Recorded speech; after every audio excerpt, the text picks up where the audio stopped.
अस्सलामुअलैकुम स्टूडेंट्स, बिस्मिल्लाहिर्रहमानिर्रहीम। Today's topic is what is stylistic की ये जो पीडीएफ फाइल मैंने आपको अभी रिसेंटली सेंड की है ना, ये लेक्चर उसमें से है क्योंकि इसका हमारा स्टाइलिस्टिक के कुछ पॉइंट्स जो थे ना वो उधर लिंग्विस्टिक नोट्स पर नादिर शरीफ फाइल से जो लेक्चर दिया था ना उसमें कुछ मुझे मिसिंग लगे थे। तो मतलब फिगरेटिव डिवाइसेस वगैरह वो सारी चीज़ें जो थी ना उसमें इतनी डिटेल से लिखी कि इंसान को आसानी से समझ आ सके, इसलिए जो है ये वाला लेक्चर आपको दे रही हूँ। Stylistic is the study and interpretation of text from a linguistic perspective.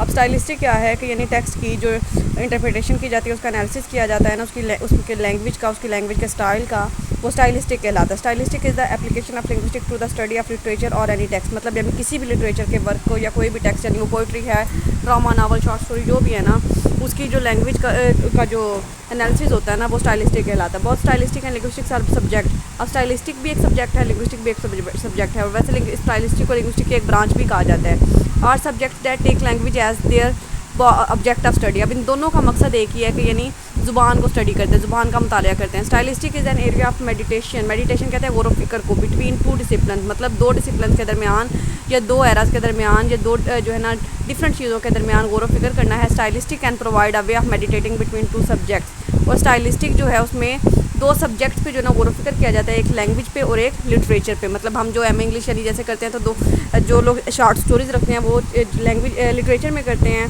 और जो लिंग्विस्टिक रखते हैं वो उनको लैंग्वेज भी कह लेते हैं, लिंग्विस्टिक भी कह लेते हैं। Stylistic is the study of linguistic style, कि ज़ुबान के स्टाइल की जो स्टडी है ना उसको स्टाइलिस्टिक कहते हैं।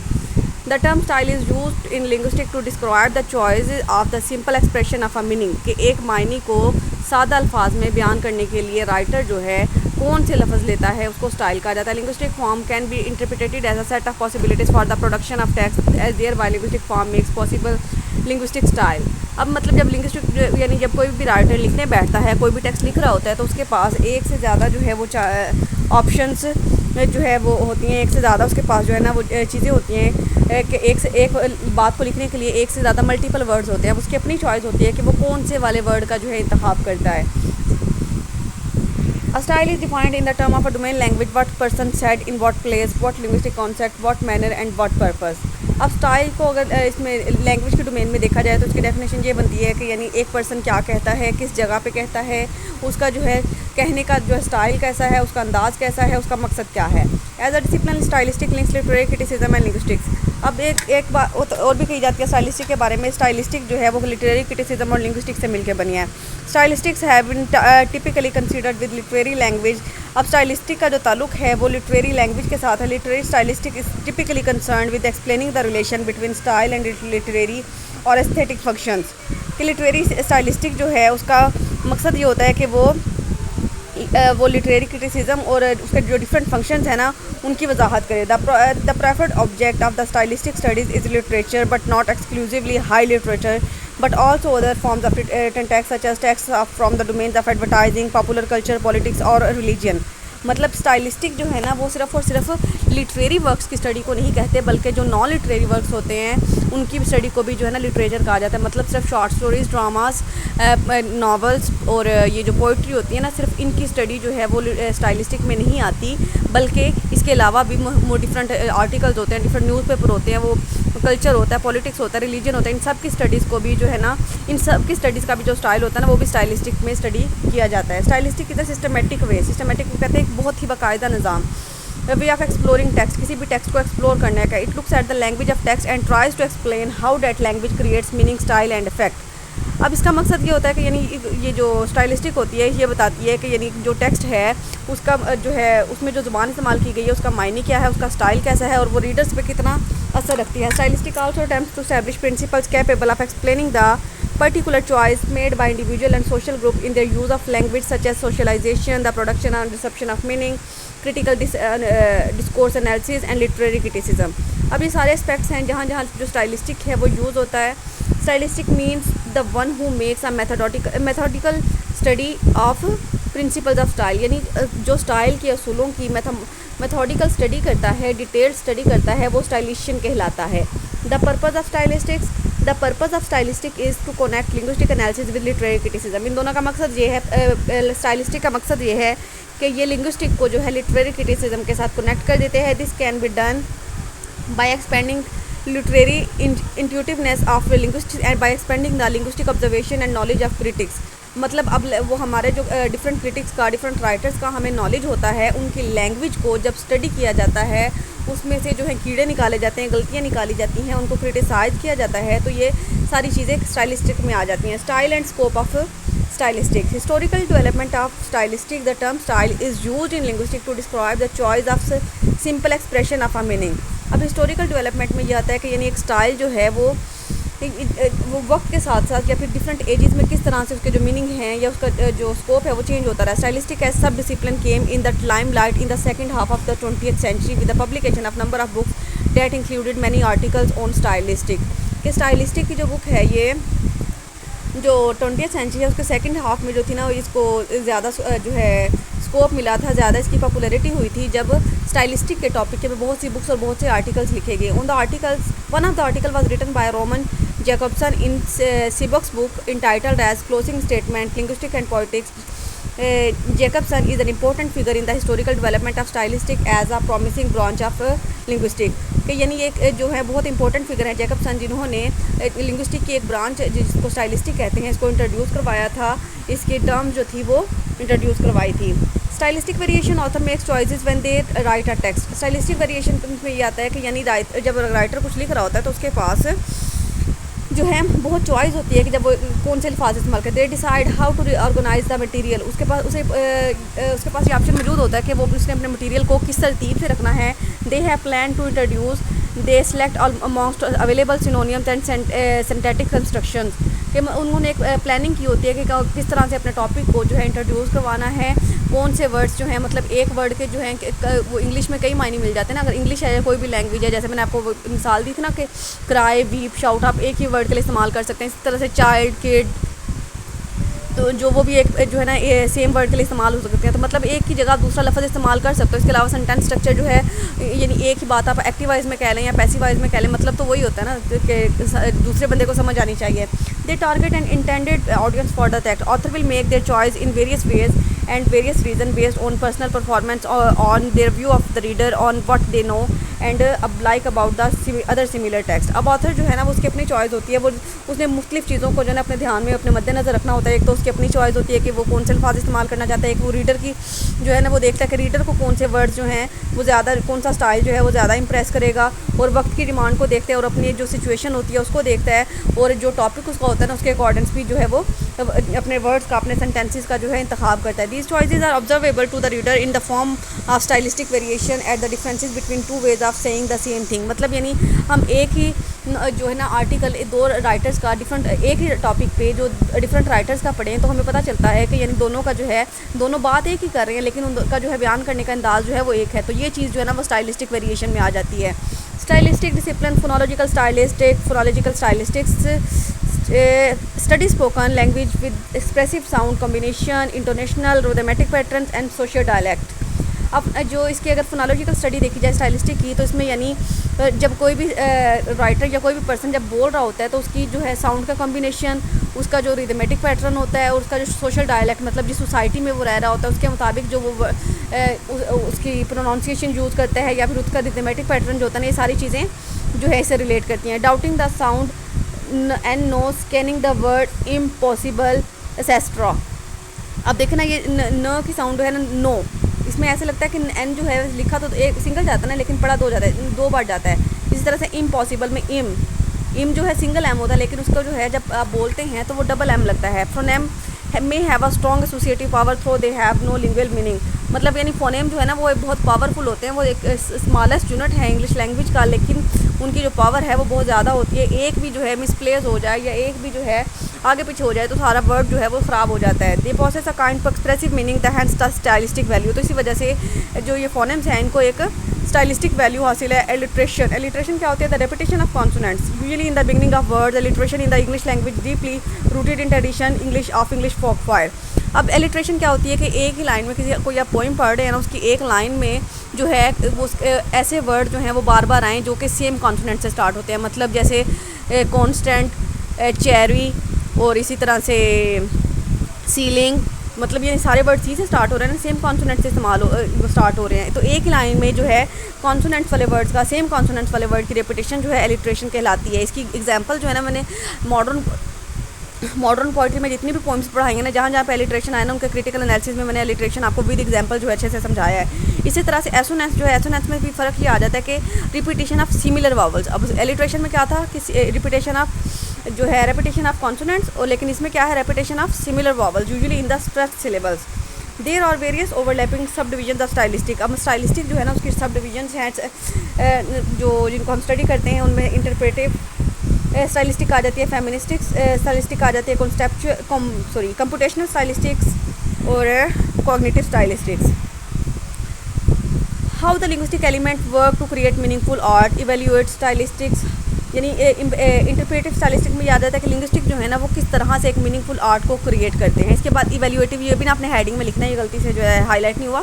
इवेल्यूएटिव स्टाइलिस्टिक में क्या होता है, how an author's style work और does not in the work. तो यानी एक ऑथर जो है, ऑथर का जो स्टाइल है वो किस तरह से काम करता है, यानी किस तरह से वो अपने रीडर्स को इम्प्रेस करता है और किस तरह से नहीं करता। Corpus stylistic, studying the frequency of various elements in a text. यानी एक टेक्स्ट के अंदर वेरियस एलिमेंट्स पाए जाते हैं, वेरियस जो है ना इन्फॉर्मेशन, वेरियस स्टाइल्स जो है वो पाए जाते हैं, उनकी स्टडी जो है वो कॉर्पस स्टाइलिस्टिक्स करते हैं। Such as to determine the authenticity of a manuscript, मतलब किसी एक मैन्यूस्क्रिप्ट है उसकी आपने ऑथेंटिसिटी फाइंड करनी है। डिस्कोर्स एंड स्टाइलिस्टिक, डिस्कोर्स जो है टेक्स्ट को कहते हैं।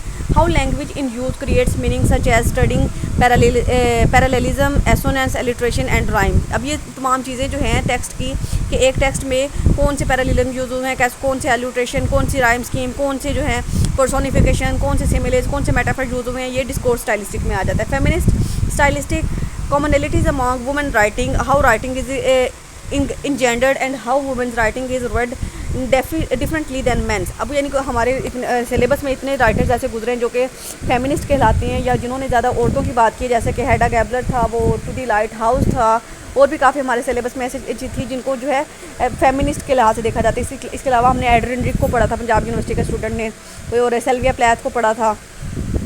Conceptual stylistic, using computers to analyze the text and determine a writer's style। अब क्या है कि यानी अब जाहिर सी बात है टेक्नोलॉजी का दौर है, हर चीज़ जो है टेक्नोलॉजी से चलती है, तो अब ह्यूमन माइंड को छोड़ के, ह्यूमन ब्रेन को छोड़ के कंप्यूटर से जो है ना किसी टेक्स्ट का या किसी राइटर के स्टाइल का एनालिसिस करवाना कंप्यूटेशनल स्टाइलिस्टिक कहलाता है।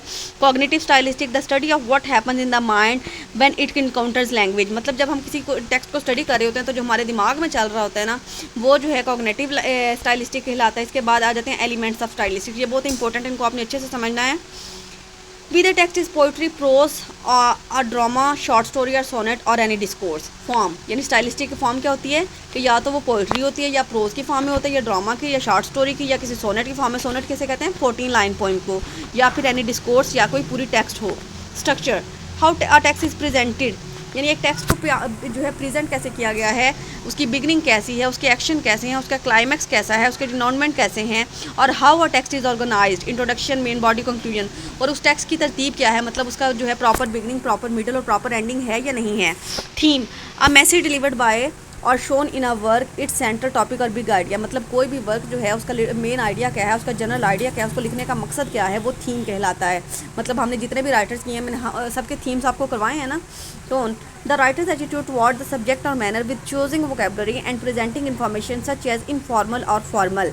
हाँ, मतलब राइटर जब वो टेक्स्ट को लिख रहा था, उस पोइम को या उस ड्रामा को लिख रहा था, तो उसकी टोन कैसी थी, उसका मोड कैसा था, उसकी जो उसने जो है वो स्टिक ट्यून यूज़ की है, मतलब उसने स्टाइलिस्टिक ट्यून यूज़ की है, या फिर ह्यूमरस वे में उसको लिखा है, वो उसकी टोन कहलाती है। Mood, the atmosphere of a work, attitude of the narrator, मतलब जो कहानी को सुना रहा है या जो बयान कर रहा है या जो लिख रहा है ना, उसका मूड कैसा है। द डायलॉग, लाइन स्पोकन और इंटरनल थाट्स, मतलब वो उसके करैक्टर्स के दरमियान में आपस में जो कन्वर्सेशन होती है या उनके माइंड में जो कन्फ्लिक्ट चल रहे होते हैं, वो डायलॉग में आ जाते हैं। Character development, how character changes through out the story, मतलब एक करैक्टर जो है, मतलब हमें जो है जैसे इडिपस रेक्स हमने पढ़ा था, इडिपस रेक्स की हमें पैदाइश से पहले का भी बताया गया था कि इडिपस रेक्स जो है वो भी उसके यानी पैदा भी नहीं हुआ था, तो उसके माँ बाप को पता चल गया था कि इसने जो है हमारे साथ ये करना है, बाप को मार देगा, माँ से शादी कर लेगा। फिर बाद में उसकी जो है पैदाइश होती है, और फिर उसके बाद जो है उसके जवान होना, उसका जो है अपने बाप को मारना, और यानी एंड तक उसकी 3 बेटियां हो जाती हैं। वो सारी स्टोरी जो है ना, मतलब वो करैक्टर जो है वो डेवलप करता है, जैसे जैसे स्टोरी जो है आगे बढ़ती है ना, वो करैक्टर भी जो है बड़ा होता जाता है। Foreshadowing, hints dropped about what's is going to happen later. अब फोर शेडोइंग में ये आ जाता है कि यानी बाद में क्या होने जा रहा है, मतलब एक जो सस्पेंस होता है ना बाद का, उसके बारे में। इमेजरी सीन सेट और items shown with descriptive words, यानी ऐसी इमेजनरी जो कुछ चीज़ों के ज़रिए, मतलब कुछ ऑब्जेक्ट्स के इस्तेमाल के ज़रिए जो चीज़ें आपको दिखाई जाती हैं या समझाई जाती हैं। आयरनी, आयरनी किसे कहते हैं? An occurrence that is the opposite of what expected, मतलब यानी इंसान जो है तवक्को कुछ और कर रहा होता है लेकिन हो कुछ और जाता है, या फिर हमारी जो है हम कहना कुछ और चाह रहे होते हैं लेकिन हम उसका उल्ट कहते हैं। मतलब अगर आप किसी को कहते हैं कि तुम कितनी खूबसूरत हो और असल में आप उसका मजाक उड़ा रहे होते हैं या आप उसको बदसूरत कहना चाह रहे होते हो, तो ये आयरनी होती है। Juxtaposition, putting two elements together to compare और कंट्रास्ट देम, मतलब दो एलिमेंट्स को इकट्ठे, दो चीज़ों को इकट्ठा रखना या दो करैक्टर्स को इकट्ठा रखना, दो उनका कंपेयर एंड कंट्रास्ट करने के लिए जस्टापोजिशन कहलाता है। Point of view, narrator's perspective, first person और थर्ड पर्सन, ही और शी। अब पॉइंट ऑफ व्यू जो है वो नरेटर का होता है, जो कहानी को बयान कर रहा होता है, वो या तो फर्स्ट पर्सन आई हो सकता है, मतलब यानी आप आई ले लें, अपनी बात कर लें, या फिर थर्ड पर्सन को ही और शी के जरिए जो है उसका पॉइंट ऑफ व्यू बताते हैं जब आप कोई कमेंट करते हैं। Symbolism, using an element of the story to present something else, मतलब कोई स्टोरी में जितने भी एलिमेंट्स, जितनी भी चीज़ें इस्तेमाल की गई हैं ना, उनको जो है उनका हिडन मीनिंग जो है वो बयान करना सिम्बोलिज्म कहलाता है। मतलब यानी जहाँ पे भी वर्ड रेड आता है ना, वो डेंजर को और ब्लड को जो है सिम्बोलाइज़ करता है। इसी तरह से जहाँ जो डव होती है, डव जो है पीस को सिम्बोलाइज़ करती है। पेन जो है वो एजुकेशन को सिम्बोलाइज़ करता है। एलिट्रेशन, एलिट्रेशन मैंने आपको पहले भी बताया है, close repetition of consonant use for effect, assonance, close repetition of vowels use for effect. इसके बाद आ जाता है colloquialism, informal words such as slang and regional terms, यानी जो है ऐसे वर्ड्स जो कि आम रूटीन में इस्तेमाल ना होते हैं उनका इस्तेमाल जो है वो कोलोकियलिज्म कहलाता है। Rhyme, when the same sounds appear in the two और मोर वर्ड्स, मतलब जो पोइम, ये राइम स्कीम तो पोइम की होती है आमतौर पे, कि यानी जब एंड वाले जो वर्ड होते हैं वो सेम साउंड देते हैं, मतलब एक सॉन्ग की फॉर्म में उसको पढ़ा जाता है। जैसे वो पोइम है ना, twinkle twinkle little star how I wonder what you are, अब स्टार और आर जो है वो सेम साउंड देते हैं, तो ये सेम राइम स्कीम रखते हैं। Rhythm, having a music equality to the writing such as by using stressed and unstressed syllables in a line of poetry or sentence variety or repetition in a paragraph। अब rhythm ये होता है कि यानी एक जो है एक बाकायदा उसमें जो है तरतीब हो, स्ट्रेस्ड वर्ड की, अनस्ट्रेस्ड वर्ड की, सिलेबल्स की तरतीब हो कि यानी उसको पढ़ने में ऐसे लगे कि म्यूजिकल इफेक्ट पैदा करे। Repetition using the same word और phrase in a short amount of time of for emphasis, मतलब ये जो है एक बार बार कुछ अल्फाज का एक पैराग्राफ के अंदर, एक लाइन के अंदर जो है इस्तेमाल होना, वो रेपिटेशन कहलाता है। Diction, the correction of overall grammar, कि ओवरऑल जो ग्रामर है ना उसकी करेक्टनेस कितनी है, उसमें क्लैरिटी कितनी है, वो डिक्शन में आ जाती है। Metaphor, a means to compare two unlike elements और थिंग्स एंड अंडरस्टूड, मतलब दो चीज़ों को या दो लोगों को जो है या दो जगहों को कंपैरिजन करना without using word of as और लाइक, मेटाफर कहलाता है।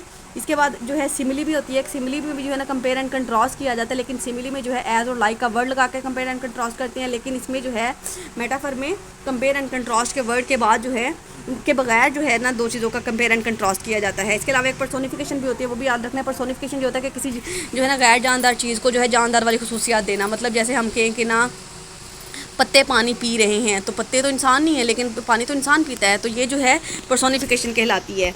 तो ये अब दोनों लेक्चर मैंने आपको डिलीवर कर दिए हैं। अब आपने स्टाइलिस्टिक की जो अपनी असाइनमेंट बनानी है, इन दोनों लेक्चर्स को लेके, दोनों नोट्स को कंपाइल करके या इकट्ठा करके, जो पॉइंट्स इसमें मिसिंग होंगे वो वहाँ से ऐड करने हैं, जो वहाँ पे मिसिंग होंगे इनमें से ऐड करके आपने इसको टॉपिक को अच्छे से क्लियर करना है। बहुत इंपॉर्टेंट टॉपिक है, उम्मीद है कि आपको समझ आ गई होगी, लेकिन अगर फिर भी कोई कन्फ्यूजन हो तो मुझसे पूछ लीजिएगा। अल्लाह हाफ़िज़।